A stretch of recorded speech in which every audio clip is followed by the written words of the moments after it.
Ang bariyang hawak ko ngayon ay posibleng kabilang sa mga pinakamatandang Spanish coins sa Pilipinas. Ito kasi yung klase ng mga bariyang dala ng konkistador na si Miguel Lopez de Legazpi nang sakupin nila ang Pilipinas noong 1565. At ito yung ginamit nila sa pakikipagkalakalan sa mga katutubo nating Pilipino. So ito yung tinatawag na unreal na barya sa Mexico noong 1542 hanggang 1556 noong panahon ni Haring Carlos I at Reyna Juana. So, ito po ay nasa 480 years old na.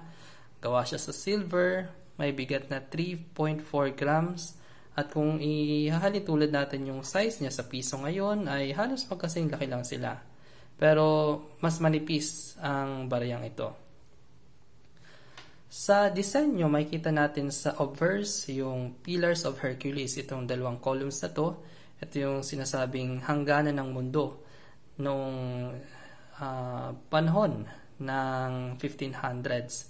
At mababasa rin natin ang mga katagang plus ultra or more beyond na motto ng Espanya.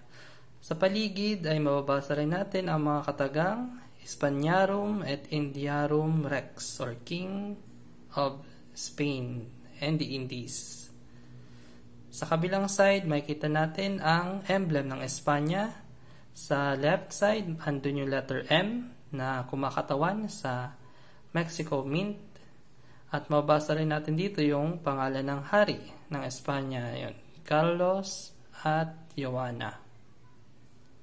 So makasaysayan ang baryang ito sapagkat ito yung dala ni Miguel Lopez de Legazpi noong 1565 at sinasabi ng mga historiador na ito nga ang unang Spanish coins na dinala sa Pilipinas mula sa Mexico.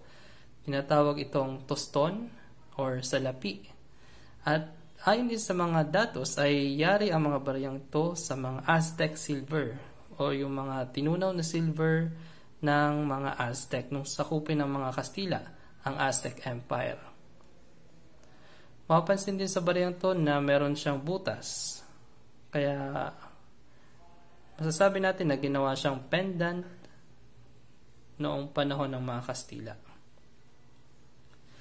So, makasaysayan ang baryang to dahil ito yung ginamit ng mga Kastila para pondohan yung kanilang pananakop sa Pilipinas. And this is a part of my coin collection.